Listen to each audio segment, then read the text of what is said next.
Selamat sore Bu, selamat sore teman-teman semua. Perkenalkan kami dari kelompok 6 dari mata kuliah akuntansi biaya. Di sini kami ingin melakukan video pembelajaran. Adapun judul kami adalah penentuan harga pokok produk bersama dan produk sampingan yang beranggotakan 4 orang. Yang pertama adalah saya sendiri, Sensa Joetika Zega dengan NPM 28320 104. Yang kedua adalah Karisa Turfa 283 20235. Yang ketiga adalah Monika Mewani Gultom 283 20264. Yang terakhir adalah Adisti Olia dengan NPM 283 20006. Di sini yang pertama akan saya jelaskan mengenai biaya bersama. Biaya bersama dapat diartikan sebagai biaya overhead bersama atau joint overhead cost yang harus dialokasikan ke berbagai departemen, baik dalam perusahaan yang kegiatan produksinya berdasarkan pesanan maupun yang kegiatan produksinya dilakukan secara massal. Biaya produk bersama atau joint product cost adalah biaya yang dikeluarkan sejak saat mula-mula bahan baku diolah sampai dengan saat berbagai macam produk dapat dipisahkan identitasnya. Biaya produk bersama ini terdiri dari biaya bahan baku, biaya tenaga kerja, dan biaya overhead pabrik. Pengertian pertama biaya bersama tersebut di atas disebut biaya yang bergabung atau common cost. Sedangkan pengertian kedua disebut dengan biaya bersama atau joint cost. Biaya bergabung adalah biaya-biaya memproduksi dua atau lebih produk yang terpisah atau tidak diolah bersama dengan fasilitas sama pada saat yang bersamaan. Biaya bergabung dan biaya bersama mempunyai satu perbedaan pokok, yaitu bahwa biaya bergabung dapat diikuti jejak alirannya ke berbagai produk yang terpisah tersebut atas dasar sebab akibat atau dengan cara menelusuri jejak penggunaan fasilitas. Biaya bergabung tidak meliputi biaya-biaya bahan baku dan biaya tenaga kerja langsung. Di lain pihak, biaya bersama tidak dapat diikuti jejak alirannya ke berbagai macam produk yang dihasilkan dan meliputi biaya-biaya bahan baku, biaya tenaga kerja langsung, dan overhead pabrik. Biaya bergabung merupakan biaya yang tidak langsung dalam hubungannya dengan produk-produk yang dihasilkan. Biaya bersama dikeluarkan untuk mengelola bahan baku menjadi berbagai produk yang dapat berupa produk bersama atau joint produk, produk sampingan atau by produk, dan produk sekutu atau C-produk. Produk bersama adalah dua produk atau lebih yang diproduksi secara serentak dengan serangkaian proses atau dengan proses gabungan. Pada umumnya, pembedaan antara produk bersama dan produk sampingan didasarkan pada nilai jual relatifnya. Jika nilai jual produk yang dihasilkan relatif sama atau setidak-tidaknya material, jumlahnya bila dibandingkan dengan seluruh pendapatan atau pendapatan perusahaan, maka produk-produk tersebut merupakan produk bersama. Pembedaan produk bersama dan produk sampingan atas dasar kriteria nilai jual tersebut memungkinkan produk yang ada pada suatu saat diperlukan sebagai produk sampingan, di saat lain dapat menjadi produk bersama atau sebaliknya. Produk sekutu adalah dua produk atau lebih yang diproduksi pada waktu yang bersamaan, tetapi tidak dari kegiatan pengolahan yang sama atau tidak berasal dari bahan baku yang sama. Adapun di sini karakteristik produk bersama, produk sampingan, dan juga produk sekutu. Saya akan menjelaskan beberapa hal. Produk bersama dan produk sekutu memiliki karakteristik sebagai berikut. Produk bersama dan produk sekutu merupakan tujuan utama kegiatan produksi. Harga jual produk bersama dan produk sekutu relatif lebih tinggi dibandingkan dengan produk sampingan yang dihasilkan pada saat yang sama. Dalam mengolah produk bersama tertentu, produsen tidak dapat menghindarkan diri untuk menghasilkan semua jenis produk bersama. Jika ia ingin memproduksi hanya salah satu di antara produk bersama tertentu, dalam perusahaan daging kalengan misalnya, setiap kali penyembelihan sapi akan diperoleh daging, kulit, dan lemak. Jadi kalau produsen hanya ingin mengolah daging saja, tidak ia harus memanfaatkan kulitnya. Mau tidak mau dia harus memanfaatkan kulitnya, atau dibuat makanan misalnya, atau dijual dalam bentuk kulit. Produk sampingan dapat digolongkan sesuai dengan dapat tidaknya produk tersebut dijual pada saat terpisah dari produk utama atau main produk. Produk sampingan yang dapat dijual setelah terpisah dari produk utama tanpa memerlukan pengolahan lebih lanjut. Produk sampingan yang memerlukan pengolahan lebih lanjut setelah terpisah dari produk utama. Kita lanjut di akuntansi produk bersama. Perusahaan yang menghasilkan produk bersama pada umumnya menghadapi masalah pemasaran berbagai macam produknya. Karena masing-masing produk tentu mempunyai masalah pemasaran dan harga jual yang berbeda-beda. Manajemen biasanya ingin mengetahui besarnya kontribusi masing-masing produk bersama tersebut terhadap seluruh penghasilan perusahaan. Karena dengan demikian ia dapat mengetahui dari beberapa macam produk bersama tersebut, jenis produk yang menguntungkan atau jenis yang perlu didorong pemasarannya. Biaya bersama dapat dialokasikan kepada tiap-tiap produk bersama dengan menggunakan salah satu dari 4 metode di bawah. Yang pertama adalah metode nilai jual relatif, yang kedua adalah metode satuan fisik, yang ketiga adalah metode rata-rata biaya persatuan, yang keempat adalah metode rata-rata tertimbang. Yang pertama, kita masuk dengan metode nilai jual relatif. Metode ini banyak digunakan untuk mengalokasikan biaya bersama kepada produk bersama. Dasar pikiran metode ini adalah bahwa harga jual suatu produk merupakan perwujudan biaya-biaya yang dikeluarkan dalam mengelola produk tersebut. Oleh karena itu, menurut metode ini, cara yang logis untuk mengalokasikan biaya bersama adalah berdasarkan pada nilai-nilai relatif masing-masing produk bersama yang dihasilkan. Contoh 1. Misalkan biaya bersama yang dikeluarkan oleh PT Alsari selama satu periode akuntansi berjumlah 750.000. Jumlah dan harga jual persatuan produk dihasilkan perusahaan tampak pada gambar 11.1 berikut. Oke, yang ditampilkan adalah bisa dilihat produk bersama dengan A, B, C, D. Jumlah produk yang dihasilkan juga ada berdasarkan A 15 kilo seperti itu. Harga jual per kilonya sudah tertulis di gambar ini. Dan selanjutnya ada contoh kedua juga. Bisa dilihat dari gambar ini, gambar 11.2. Yaitu perhitungan presentasi laba bruto tiap produk. Yang selanjutnya adalah contoh 3 yang ada di gambar 11.3, yaitu tentang alokasi biaya bersama dengan mempertimbangkan biaya-biaya yang dikeluarkan setelah saat produk bersama terpisah. Oke, selanjutnya akan dijabarkan oleh teman saya. Terima kasih. Berikut merupakan metode kedua, yaitu metode satuan fisik. Metode satuan fisik mencoba menentukan harga pokok produk bersama sesuai dengan manfaat yang ditentukan oleh masing-masing produk akhir. Dalam metode ini, biaya bersama dialokasikan kepada produk atas dasar koefisien fisik, yaitu kuantitas bahan baku yang terdapat dalam masing-masing produk. Koefisien fisik ini dinyatakan dalam satuan berat, volume, atau ukuran yang lain. Dengan demikian, metode ini menghendaki bahwa produk bersama yang dihasilkan harus dapat diukur dengan satuan ukuran pokok yang sama. Jika produk bersama mempunyai satuan ukuran yang berbeda, harus ditentukan koefisien ekuivalensi yang digunakan untuk mengubah berbagai satuan tersebut menjadi satuan ukuran yang sama. Untuk menggambarkan pemakaian metode ini, misalkan 10.000 barrel minyak mentah diolah dalam proses penyulingan, maka hasil dari produksi pengolahan tersebut akan dikurangi dengan kerugian sebanyak 200 barrel. Nah, berikut merupakan hasil pengolahan tiap 10.000 barrel minyak mentah. Dengan produk gasolin memiliki kuantitas 2.600 dengan persentase 26,52 dan produk bensin memiliki kuantitas sebanyak 200 dengan persentase 2,04 dan produk kerosin memiliki kuantitas 1.000 dengan persentase 10,21 dan produk minyak pelumas dengan kuantitas 300 memiliki persentase sebanyak 3,06.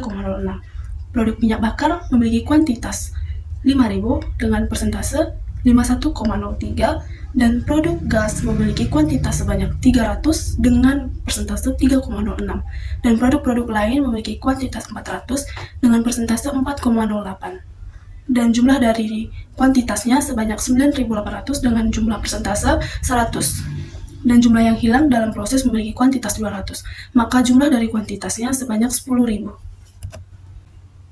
Nah, berikut merupakan alokasi biaya bersama dengan metode satuan fisik dari pengolahan 10.000 barrel minyak mentah. Misalkan selama pengolahan 10.000 barrel minyak mentah, harga pokok bahan baku yang dipakai berjumlah sebesar 15 juta rupiah.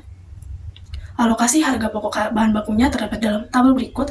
Dengan produk gasolin memiliki alokasi harga pokok bahan baku sebesar 3.978.000 dan produk bensin memiliki alokasi harga pokok bahan baku sebesar 306.000 dan produk kerosin memiliki alokasi harga pokok bahan baku sebesar 1.531.500 dan produk minyak pelumas memiliki alokasi harga pokok bahan baku sebesar 459.000 dan minyak bakar memiliki alokasi harga pokok bahan baku sebesar 7.645.500.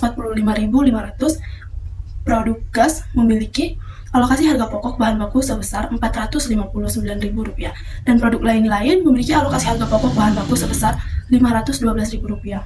Maka jumlah dari alokasi harga pokok bahan baku dari gasolin, bensin, kerosin, minyak pelumas, minyak bakar, gas, dan produk-produk lainnya seharga Rp15 juta.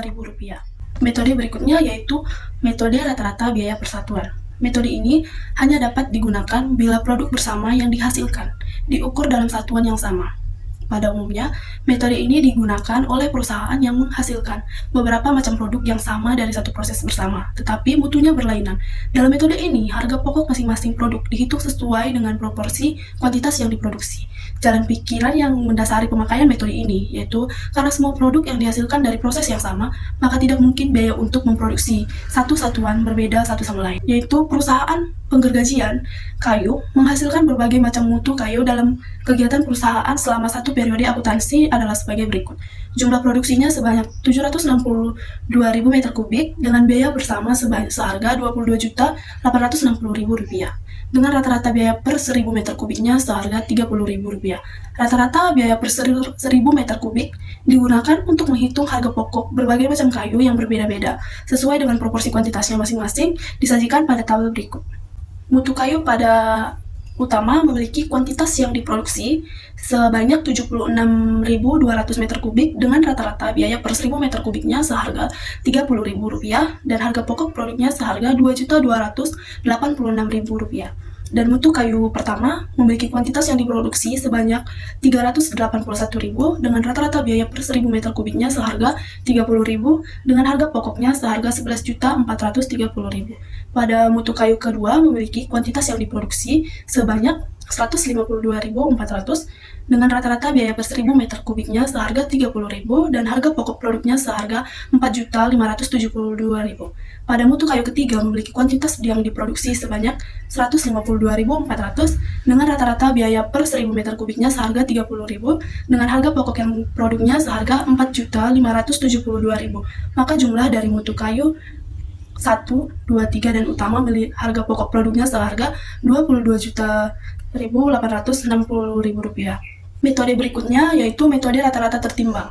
Jika dalam metode rata-rata, biaya persatuan dasar yang dipakai dalam mengalokasikan biaya bersama adalah kuantitas produksi, maka dalam metode rata-rata tertimbang, kuantitas produksi ini dikalikan dulu dengan angka penimbang dan hasil kalinya baru dipakai sebagai dasar alokasi. Penentuan angka penimbang untuk tiap-tiap produk didasarkan pada jumlah bahan yang dipakai, sulitnya pembuatan produk, waktu yang dikonsumsi, dan pembedaan jenis tenaga kerja yang dipakai untuk tiap jenis produk yang dihasilkan. Jika yang dipakai sebagai angka penimbang adalah harga jual produk, maka metode alokasinya disebut metode nilai jual relatif. Contoh 5-nya yaitu biaya bersama yang dikeluarkan selama satu periode akuntansi berjumlah Rp64.500.000, jumlah produk yang dihasilkan, dan angka penimbang tiap produk disajikan pada tabel berikut. Akuntansi produk sampingan. Dalam uraian tentang produk bersama telah dibahas mengenai bagaimana mengalokasikan biaya bersama ke berbagai produk bersama. Dalam produk sampingan, titik berat pembahasannya adalah bagaimana memperlakukan pendapatan penjualan produk sampingan tersebut. Alokasi biaya bersama kepada produk utama dan produk sampingan pada umumnya dianggap tidak perlu karena nilai produk sampingan relatif rendah bila dibandingkan dengan produk utama. Meskipun demikian, ada beberapa metode untuk mengalokasikan biaya bersama kepada produk utama dan produk sampingan. Metode akuntansi yang digunakan untuk memperlakukan produk sampingan dibagi menjadi dua golongan, yaitu metode-metode yang tidak mencoba menghitung harga pokok produk sampingan atau persediaan, tetapi memperlakukan pendapatan penjualan produk sampingan sebagai pendapatan atau pengurangan. Metode ini biasa disebut dengan metode-metode tanpa harga pokok atau non-cost methods. Metode-metode yang mencoba mengalokasikan sebagai biaya bersama pada produk sampingan dan menentukan harga pokok persediaan produk atas dasar metode harga cost atau cost methods. Biasanya yang dialokasikan tersebut yaitu metode-metode harga pokok atau cost methods. Metode-metode tanpa harga pokok. Berikut ini diuraikan beberapa metode perlakuan terhadap pendapatan penjualan produk sampingan. 1. Pendapatan penjualan produk sampingan diperlakukan sebagai pendapatan di luar usaha. 2. Pendapatan penjualan produk sampingan diperlakukan sebagai tambahan pendapatan penjualan produk utama. 3. Pendapatan penjualan produk sampingan diperlakukan sebagai pengurangan harga pokok penjualan. 4. Pendapatan penjualan produk harga pokok sampingan diperlakukan sebagai pengurangan total biaya produksi.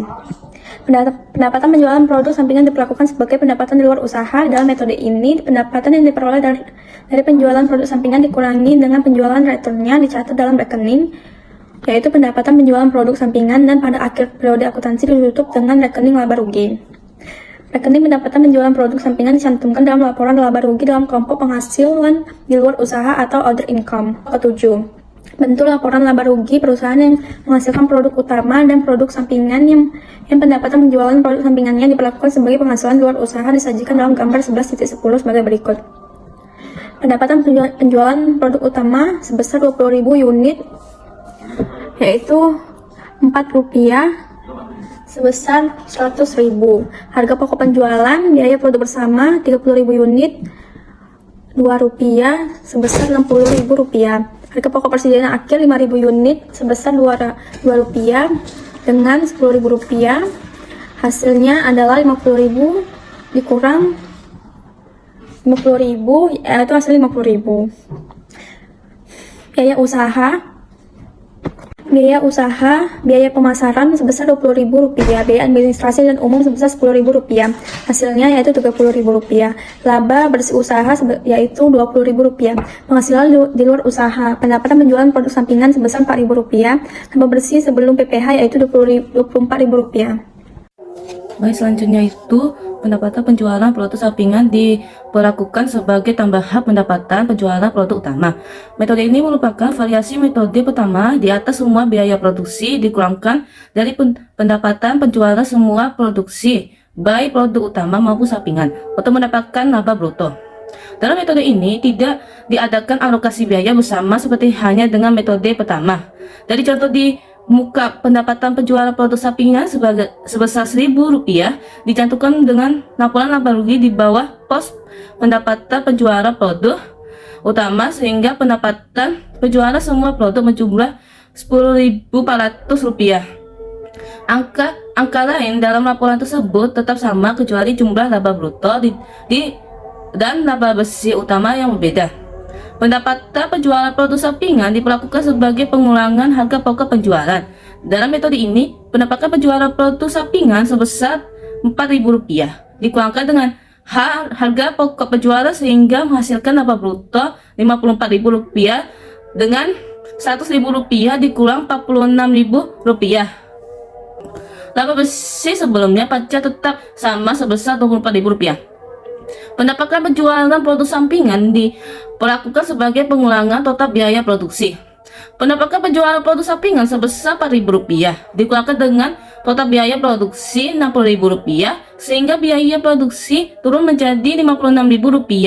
Hal ini menyebabkan produksi per satuan turun menjadi Rp187 dengan Rp56.000 dikurang Rp20.000 sehingga harga pokok persediaan produk akhir turun menjadi Rp9.350.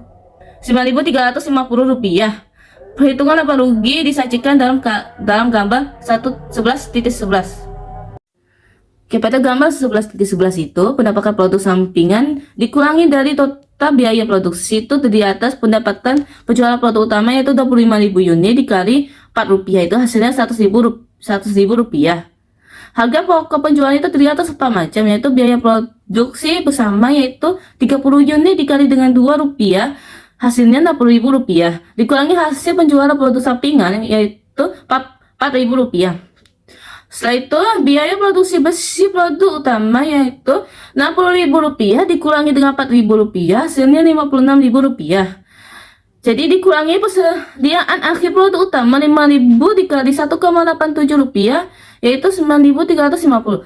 Jadi Rp56.000 dikurangi Rp9.350 hasilnya akan menjadi Rp46.650. Sehingga laba brutonya itu dari Rp100.000 dikurangi Rp46.650 hasilnya Rp53.350. Biaya usahanya terdiri atas dua, biaya pemasaran dan biaya administrasi dan umum.